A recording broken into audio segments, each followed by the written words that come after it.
Selamat pagi, halo sahabat HMP.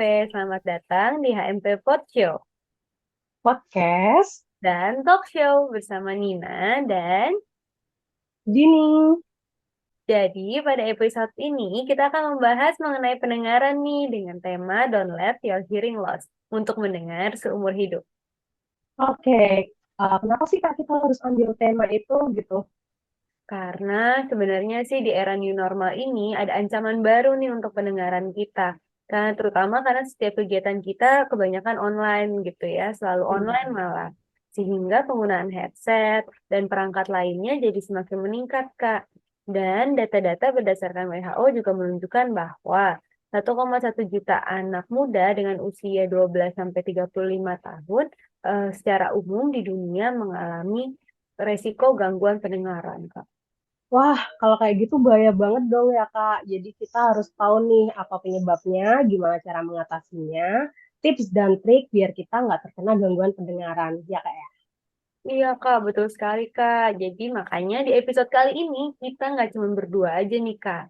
Kita Oh, wah. ditemenin sama narasumber yang udah berpengalaman di bidangnya. Selamat datang Mas Randy. Iya, halo Kak, selamat pagi. Oh, selamat pagi. Mas Oke. Randy hari ini akan paparin dulu, perkenalan diri dulu dong ya. Pasti kan sahabat HMP pada penasaran nih, siapa sih nih gitu ya. Gitu Betul. narasumbernya hari ini. Nanti boleh dijelasin dulu dari mana asalnya gitu ya. Sama paparan materinya. Waktunya kurang lebih 10 sampai 15 menit. Lalu kita tanya jawab. Setelah itu selesai. Gitu ya. Oke. Oke. Ya kan Mas Sandy boleh share screen. Oke, baik. Boleh dimulai. Oke. Oke, baik. Selamat pagi semuanya. Selamat Lagi. pagi Kak. Terima kasih atas kesempatannya pada kali ini. Saya diberi kesempatan untuk sama-sama sharing terkait K3 kebisingan atau yang kita fokuskan untuk pendengaran kita. Sebelumnya mungkin saya ingin perkenalkan diri terlebih dahulu. Saya Said Effendi Widiarso, biasa dipanggil Fendi. Kebetulan saya tinggal di Tangerang. Background saya Kesmas. Kemudian saya juga mengikuti training K3 dan saat ini saya bekerja di Rumah Sakit Geraha Kedoya sebagai GA Section Head dan juga saya juga sebagai Safety Officer di Geraha Kedoya. Oke, kita mulai untuknya.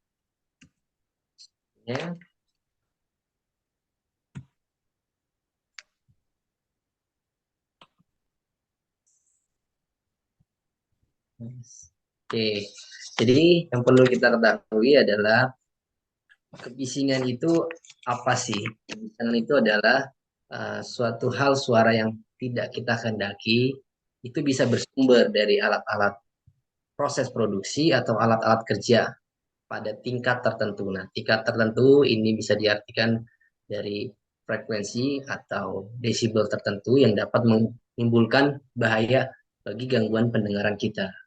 Nah, ini berdasarkan Permenaker nomor 5 tahun 2018.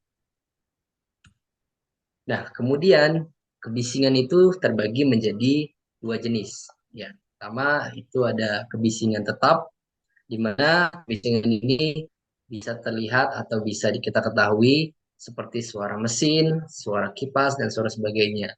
Dengan sifat frekuensinya itu terputus-putus. Nah, kemudian ada kebisingan tidak tetap. Nah, di mana ada kebisingan fluktuatif. Ini kebisingan yang beragam seperti suara mesin di suatu misalkan tempat kerja, suatu mesin produksi. Nah, itu terdapat kebisingan yang sifatnya fluktuatif.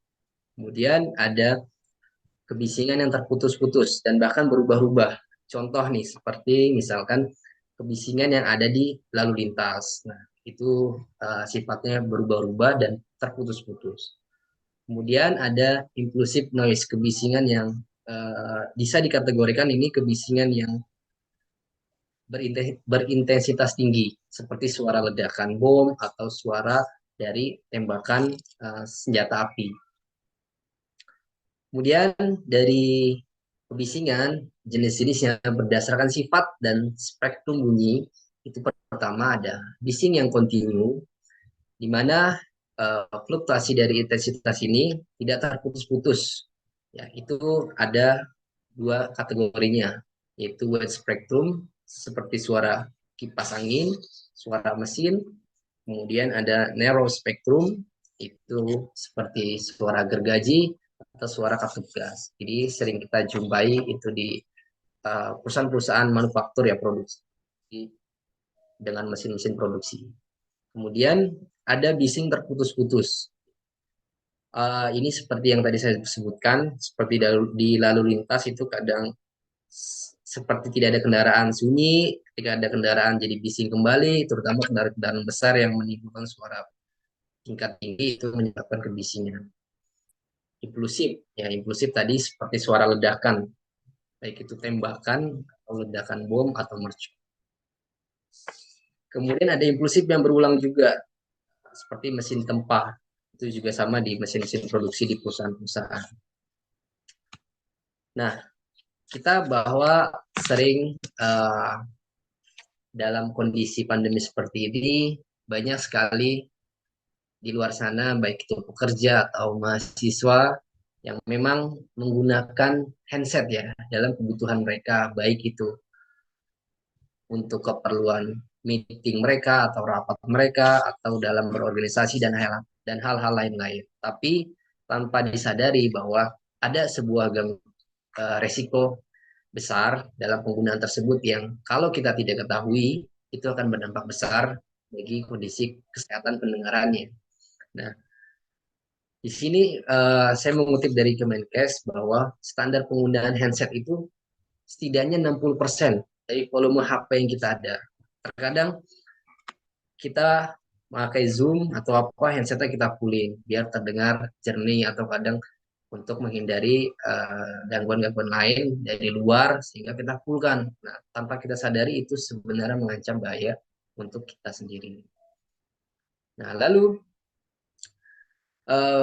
bagaimana sih batasan-batasan yang kita perlu ketahui bahwa standarnya itu memang 85 desibel dengan frekuensinya itu 8 jam per hari. Nah, sedangkan jika kita menganalogikan memakai earphone dengan frekuensi yang full, itu desibelnya bahkan sampai 110 desibel. Nah, saat kita memakai earphone selama berjam-jam, ya itu akan sangat mengganggu pendengaran kita.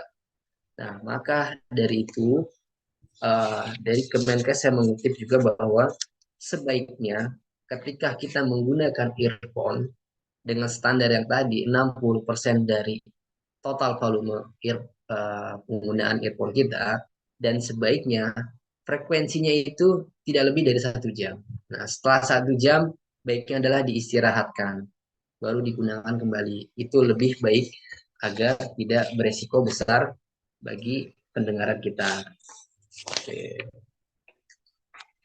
Dan hal itu juga perlu kita sadari di luar penggunaan earphone, seperti misalkan kita sedang melakukan percakap-cakapan dengan teman kita atau rekan kerja kita, sebenarnya selain ukuran desibel ada ukuran lain, yaitu frekuensi. Frekuensi ini rata-rata pendengaran manusia itu 20 sampai 20 20 ribu frekuensi. Nah, tapi rata-rata umumnya ketika manusia itu bercakap yaitu pada sekitaran 1000. Nah, di sini yang perlu kita ketahui bahwa kita harus bisa mengetahui batasan-batasan agar dapat kita mencegah gangguan-gangguan pendengaran lain.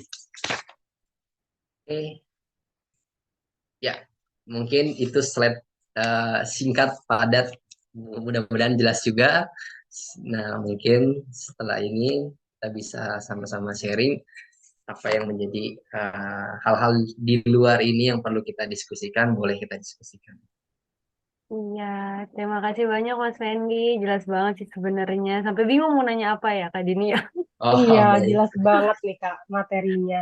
Iya. Mungkin Mas Fendi boleh minta tolong untuk di stop share dulu. Oke, baik. Oke, oke.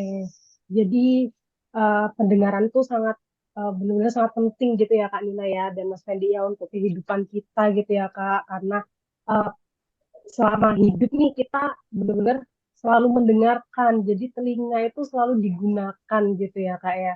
Terus kalau misalnya kan kayak sekarang deh, kita kan bener-bener nge-zoom terus dan itu sering gitu ya. Ada Iya, nggak sih tips dan triknya? Tadi kan dibilang 1 sampai 4 jam aja sebenarnya udah mulai mengganggu ya gitu. Ya, iya. Oh, terus apa setiap 1 jam dibuka gitu atau gimana gitu Mas? Ada nggak sih Mas tips dan triknya gitu supaya ya, nggak tiba-tiba mengalami gangguan pendengaran terus Dini gitu. Kak Dini ini Pak. Saya dong. Dulu nih ya. Kayak gitu apa gimana gitu caranya supaya kita tuh bisa jaga karena eh, di misalnya di teman-teman juga masalah pertama udah yang paling disadari mata mata tuh udah nambah gitu Iya, minusnya terus masalah kedua telinga. telinga, iya benar. Hmm, gitu. oke, baik. Ya, memang dalam kondisi seperti itu kita tak luput ya, semua mengalami atau menggunakan earphone pada saat Zoom atau rapat atau hal-hal Iya, lain. Iya. Mm. Memang ada kala kita menggunakannya itu mungkin sampai kita lupa waktu sampai berjam-jam kita iya, menggunakan, Ah, saking asiknya mendengarkan materi ya, saking asiknya atau meeting, wah sampai lupa gitu, sampai lupa waktu terus didengarkan dan mm, tanpa disadari juga yang kita gunakan volumenya tinggi, wah semakin bahaya bagi iya, buat diri kita.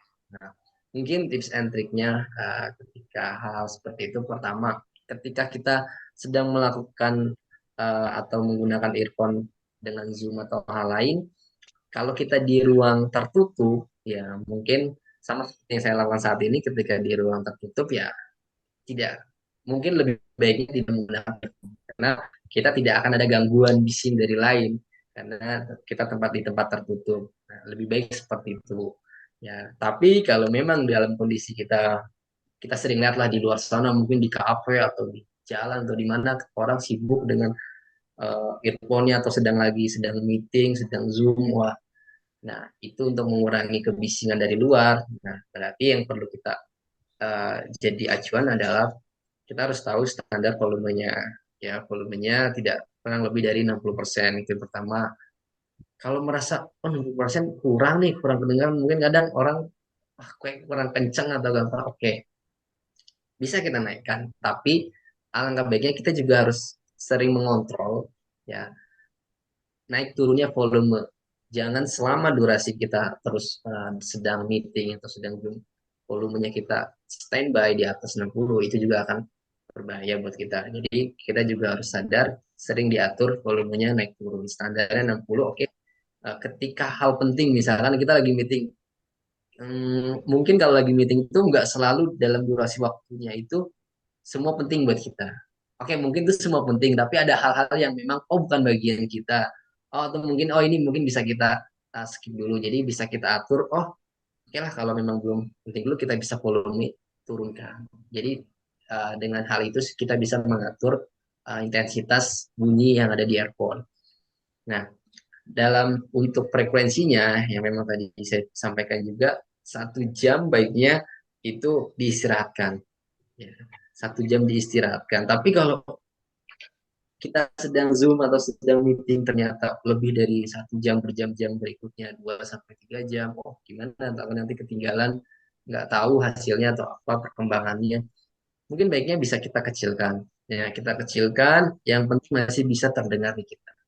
Nah, dikecilkan lagi dari 60% turunkan lagi ya, harusnya ya kalau pendengaran kita masih normal harusnya masih bisa terdengar ya, masih bisa terdengar. Nah, atau hal lain juga kita bisa inisiatif kalau sudah sampai berjam-jam nggak dok, harusnya kita juga sadar lingkungannya juga kita harus cari yang tempat yang nyaman, nggak harus di tempat umum terus sampai berjam-jam kita menggunakan earphone. Nah, kita juga harus sadar, oh kalau ketika ini sampai berjam-jam, mungkin baiknya kita cari tempat yang lebih tertutup agar kita bisa tidak menggunakan earphone. Ya, seperti itu sih tips and trick yang mungkin yang bisa kita terapkan pada kondisi kayak sekarang ini yang sering kita lakukan menggunakan earphone. Iya, bener sih ya. Detail sekali ya, Kak. Oh, gitu. Kasih ya kak ya. Tercerahkan ya.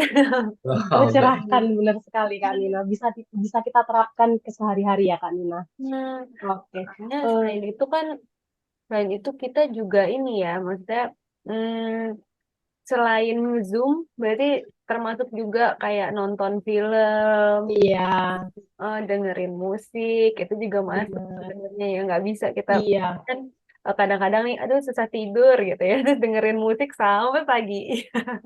nah benar itu yang bahaya sekali. tuh. Iya, iya, udah bawa tidur. Oke deh. Berarti nggak boleh. Oke, aku harus inget-inget juga supaya nggak tiba-tiba loh nggak kedengeran. Gitu. Tiba-tiba kita udah turun aja pendengarannya, Kak Nina.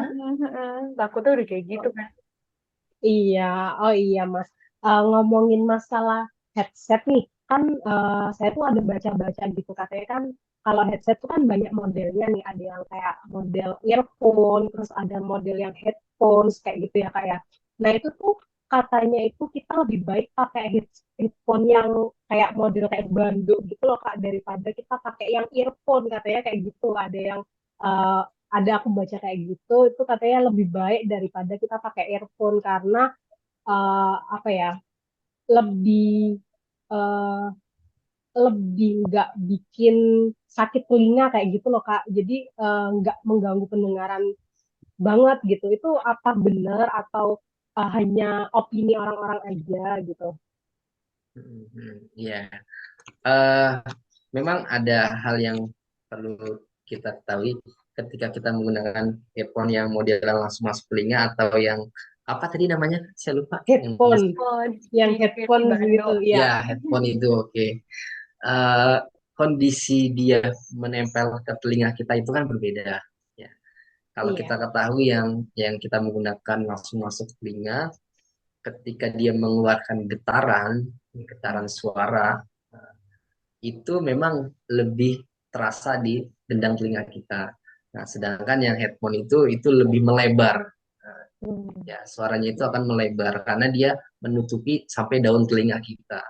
Tapi kalau yang headphone itu langsung masuk ke dalam lubang telinga dan itu getarannya memang langsung uh, terasa oleh gendang telinga kita. Tapi ya, saya juga sempat pernah baca seperti itu beberapa artikel yang saya baca juga. Memang ada sedikit resikonya nggak terlalu tinggi, tapi iya, tetap iya. diukur dari volume juga sih. Ya, Hmm. seperti itu. Kembali lagi ke volume ya Kak ya. Eh, terus ini Kak, kan ada tuh sekarang yang sistem earphone atau headphone atau headset zaman sekarang tuh ada yang canceling noise gitu kan. Jadi kalau kita pakai headset itu tuh suara di sekitar tuh nggak masuk ke dalam telinga kita. Itu gimana Kak? Apakah mempengaruhi eh, karena kan kalau misalkan kita pakai headset yang ada cancelling noise-nya itu tadi, kita nggak kebanyakan naikin volume karena suara bising di sekitar tuh udah tertutup sama headsetnya itu tadi. Nah itu apa berpengaruh juga atau enggak gitu Kak? Oke. Hmm, Sebenarnya saya juga baru tahu nih ya headset earphone jenis ini. Saya Iya, baru baru dengar nih. Oh, jadi ada earphone yang memang bisa mengedap suara dari luar ya. Jadi dia iya tidak masuk. benar. Baru-baru Hmm, sih Mas emang. Baru ya. Saya Hmm. baru Iya baru dengar sih. baru-baru. Tapi memang mungkin itu teknologi terbaru ya dari iPhone Iya teknologi yang terbaru tuh. lebih lebih memanjakan penggunanya ya. Jadi merasa Benar. kebisingan dari luar tuh benar-benar hilang dan mereka nyaman gitu.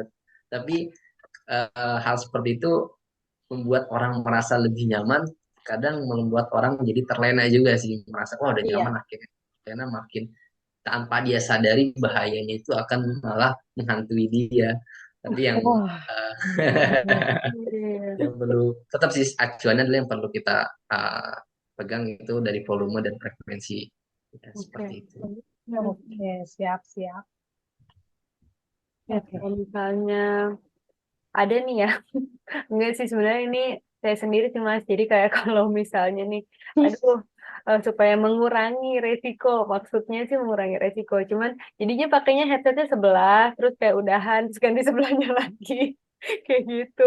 Sebenarnya kayak nggak dua-duanya ketutup sih sebenarnya. Kalau kayak gitu, sebenarnya ada ini nggak sih, ada manfaatnya nggak sih? Tapi sebenarnya kalau misalnya pakai di kiri, gitu ya di kanan, terus ternyata makainya juga 8 jam lebih. Itu tetap bermasalah kah? Atau dia suaranya ke sebelah ya, jadi nggak kena. Aduh, Ya, bisa ya. nggak sih diakalin Ada gitu? memang hal-hal Mm-mm. benar-benar Kak. Jadi memang ada hal seperti itu sih dari orang di luar sana yang saya juga sering perhatiin kalau di luar, oh kok cuma pakai sebelahnya Iya, nggak dipakai. Ya. Eh, Balik lagi ya, sebenarnya eh, kita punya dua telinga dan masing-masing telinga itu ada eh, kendang telinga yang berbeda masing-masing. Sehingga ketika kita hanya menggunakan salah satu, pasti akan berpengaruh ke telinga yang kita gunakan itu. Hmm. Walaupun kita mencoba, oh coba ditukar nanti di kiri, di kanan, ya kalau kita bisa mengatur frekuensi volumenya dan frekuensi penggunaannya, yaitu lebih baik. Misalkan, itu saya setuju bisa menjadi tips kita juga ketika mungkin kita menggunakan headset pada saat Zoom berjam-jam. Oke, saya gunakan di sebelah kanan dengan frekuensi dengan tingkat volume 60%. Nanti setelah 1 jam saya pindah sehingga yang sebelah kanan bisa kita istirahatkan. Nah, Mm-mm. itu bisa menjadi tips kita juga. Oke, boleh oke, dicoba oke. berarti ya Mas ya. Asal Hmm, volumenya di bawah 60%, iya, terus Iya, nggak lebih dari 1 sampai 4 jam tadi ya. Tetap iya. balik-balik ke sana ya. iya benar. Mm-mm. Eh, jadi Mas Fendi ini ada pertanyaan nih Mas Fendi. Jadi kalau misalkan nih orang-orang nih sudah kehilangan pendengarannya atau pendengarannya itu sudah menurun gitu ya Mas ya, apakah bisa pendengarannya itu kembali normal lagi gitu Mas?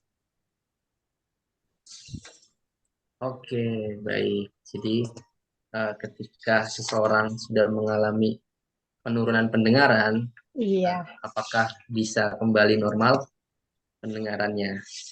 Oke, baik. Eh, dari yang saya ketahui iya, bahwa beberapa faktor yang bisa menimbulkan kondisi pendengaran seseorang menurun. Pertama, mungkin dari usia. Yang kedua, dari risiko-risiko yang ia hadapi, seperti yang tadi disebutkan, risiko kebisingan yang ia alami, baik itu di lingkungan kerja ataupun dalam kehidupan atau aktivitas sehari-hari. Ya. Nah, eh, dari resiko yang kedua yang saya ketahui, ketika sudah ada penurunan gangguan, eh, baiknya mereka harus bisa konsultasikan ke dokter ya, terutama dokter spesialis. Nah, baiknya kita bisa mengetahui berapa ambang batas yang selama ini kita terima. Kenapa? Agar kita bisa menjaga juga bagaimana cara merawat telinga kita ketika kita sudah tahu aktivitas kita. Misalkan contoh, saya bekerja setiap hari di salah satu mesin produksi yang desibelnya itu tinggi di atas 85, sehingga kok setelah setahun saya bekerja 2 tahun pendengaran saya menurun. Saya iya. konsultasikan ke dokter. Jadi ada historinya kita sampaikan ke dokter. Nah, setelah itu kita juga harus tahu cara perawatan untuk bagaimana menjaga telinga kita. Yang kita ketahui itu adalah banyak orang yang memang tidak mengetahui cara perawatan telinga, bahkan mereka itu menggunakan untuk membersihkan telinga itu bahkan menggunakan cotton bud ya. Jadi, Iya, betul Mas. ya Ya, betul. paling gampang. Iya, benar. Kadang mereka masukin ke dalam kuping tanpa disadari apa yang mereka lakukan itu malah mendorong masuk kotoran yang ada. Nah, sehingga itu tidak disarankan untuk melakukan uh, perawatan bagi telinga kita. Lalu bagaimana cara Sebenarnya, yang iya. Mm-mm. Ya, efektif itu untuk juga kita? menjadi pertanyaan tuh, Mas. Oh, baik-baik ya. Iya.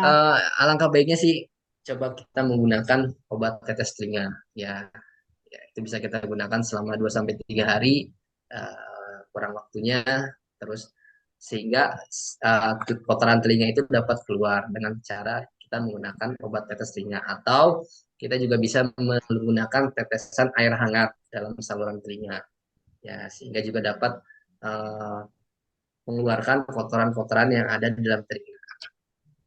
Setelah kita Oke. tekan, keringkan air dari saluran telinga dengan handuk secara perlahan. Jadi tidak dengan keras-keras juga agar tidak menimbulkan infeksi atau pembengkakan di telinga kita. Ya, sehingga mungkin dalam hal-hal seperti kita bisa menjaga atau merawat telinga kita kembali, itu bisa mengembalikan penurunan dari pendengaran kita. Berarti eh, kalau penggunaan cotton bud tuh nggak disaranin ya, Kak ya? Jadi menggunakan obat tetes telinga. Tapi biasanya nih orang-orang tuh kan kalau misalkan nih kita lagi berenang nih ya Mas ya, kita lagi berenang terus telinga kemasukan air tuh kan eh, kita kayak sedikit jadi apa ya, kayak jadi buntu gitu ya telinganya ya Mas ya. Itu apa nggak berpengaruh kayak gitu ya kalau kita pakai obat tetesnya itu tadi? Saya ada Oke, rasa nggak nyaman pada sih, saat Kak. berenang ya. Iya, iya.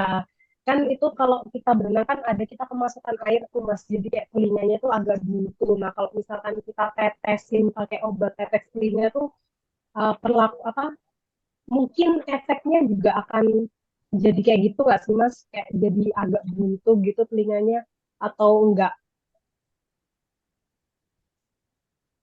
Mhm. Oke, ya. Memang dalam kondisi tertentu pada saat kita berenang, kadang saya pun juga mengalami kalau ketika pada saat berenang, air air masuk ke dalam telinga kita, itu merasa kita seperti dengung kan, dengung di Iya. telinga. Oh, iya. Nah, memang kondisi itu ada beberapa faktornya. Ketika kita berenang kan, kita mengetahui misalkan kita menyelam itu ada tekanan yang berlebih di dalam kolam renang tersebut, sehingga menjadi tekanan di dalam telinga kita, air itu masuk. Nah, berbeda hal dengan kita cara pembersihan dengan setetes air dengan obat tetes ataupun air hangat, itu berbeda tekanan ketika kita sedang berenang yang ada berada di dalam kolam. Nah, tapi kalau memang dalam kondisi kita sedang berenang dan terjadi seperti itu, baiknya kita segera keluar dari kolam renang, kemudian miringkan kepala nih, biar agar air yang ada di telinga kita tuh keluar. Ya. Kemudian biarkan air itu keluar sampai habis. Ya. Nah, setelah itu coba saya sedikit baca juga sih. Kita seperti buat buang sampah saat dimasukkan air. Nah, jadi seperti telinga ditutup, terus dilepas seperti ini. Itu teknik atau cara untuk mencoba mengeluarkan air yang ada di telinga. Oke. Iya. Terus kan kalau kayak udah begituin nanti airnya keluar terus harusnya udah nggak buntu lagi ya Mas ya.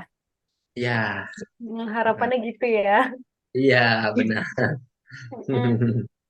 Oh, satu aja. Oke, oke. Penasaran. Jadi kayak kalau misalnya nih, kan tadi kata Mbak nggak boleh. Kalau lilin, Iya. kan banyak yang pakai lilin wax telinga gitu tulisannya. Ear wax telinga. Nah, itu gimana tuh Mas? Apa boleh ya kayak gitu? Oke, ya, saya pernah mendengar juga ada cara Caranya. membersihkan lilin ya. Itu mungkin cara tradisional ya, bisa kita bilang ya, alternatif lah. Alternatif ya Alternatif benar-benar. ya, alternatif bagaimana membersihkan telinga dengan menggunakan lilin. Tapi saya juga masih masih awam terkait lilin ini. Yang sedikit saya ketahui, eh, pernah sharing juga ke rekan-rekan saya yang lain, sepertinya sih kurang efektif juga terkait terapi pembedahan lilin ini dalam membersihkan kotoran-kotoran yang telinga.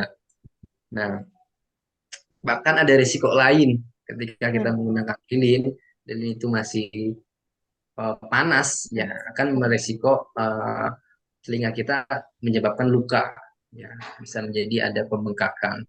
Nah, jadi yang saya pernah sharing ke teman-teman juga, oh jadi lebih baik tidak disarankan karena perlu kita coba cari tahu lebih dalam lagi di luar sana apakah ada yang benar-benar membuktikan dengan lilin ini berhasil atau enggak. Tapi ya dari hal sedikit yang saya sharing sama teman-teman di luar sana, ada resikonya juga di balik itu. Oke. Itu. Iya, iya, iya, iya, Mas. Berarti nanti kita ada part 2-nya ya. Oh, boleh boleh. Iya, bersambung. Kayak gitu. Iya, iya, iya. Kak Dini ada yang mau ditanya lagi nggak? Wah, Ah, penjelasannya tadi tuh udah bener-bener lengkap banget Kak iya, Nina. Dan bisa aku kita juga. terapin di sehari-hari ya Kak Nina ya. Iya, terus kayak udah mau nanya apa ya? Iya, soalnya udah lengkap banget gitu. Jadi Mm-mm. bingung gitu kan, mulai dari ngebersihin telinga tadi udah dijelasin, terus cara penggunaan headset kayak gitu udah dijelasin juga gitu. Tips dan triknya gimana biar kita nggak kehilangan pendengaran di usia yang masih muda ya Kak Nina Iya, ya. Udah iya, lengkap banget sama Mas Fendi ini, hebat iya. sekali. Iya, iya. Oke deh, kalau gitu mungkin cukup kali ini. Ada lagi yang mau ditanya? Dari aku cukup sih Kak Nina. Oke, Nanti mungkin baik. kalau ada pertanyaan bisa kita personal chat aja atau bisa Oh, Iya, kita boleh. DM melalui Instagramnya gitu ya. Instagramnya Boleh, apa tadi boleh. Mas Fendi? iya, Instagram. Instagramnya. Oh, Iya, Instagram saya itu eh Said Effendi underscore W. Oke. oke siap. Nanti untuk teman-teman atau sahabat HMP yang mau bertanya-tanya perihal pendengaran bisa melalui DM ke Mas Fendi langsung ya. Mm-mm. Gitu. Ya udah, kalau gitu terima kasih banyak Mas Fendi untuk waktunya, Baik, baik, ilmunya, sama-sama. semuanya Iya, Mas Fendi. Terima kasih banyak karena Terima hari ini kasih banyak. kami benar-benar tercerahkan gitu ya, tips dan triknya dapat, perawatannya dapat. Jadi pasti sahabat HMP juga akan bisa nih harusnya merawat telinga dengan baik ya, supaya nggak benar. kena gangguan pendengaran. Gitu. Benar Oke deh. sekali. Terima kasih Mas Fendi. Wah, seru sekali ya HMP Poco episode kita kali ini, Kak Dini. Iya dong Kak, seru banget. Jadi untuk episode selanjutnya juga gak kalah seru nih Kak. Betul, Kak. Jadi kita mau bahas apa, Kak, episode selanjutnya? Jadi di episode selanjutnya kita akan bahas tentang daily life kampus mahasiswa pasca sarjana FKM UI. Wah, bikin penasaran banget nih, Kak Dini. Nah, jadi supaya kita nggak kelewatan, kita harus follow ya, sahabat HMP, follow Instagramnya Iya, HMP FKM UI di @fkhmp FKM UI, subscribe YouTube dan Spotify kita juga di HMP FKM UI. betul sekali Kak Nina. Dan juga jangan lupa ya di like dan di share biar banyak orang nih yang dapat informasi penting dari HMP FKM UI. Oke, Sampai jumpa di episode itu dia selanjutnya. tuh. Oh, Sampai jumpa, see you. bye-bye. Bye-bye.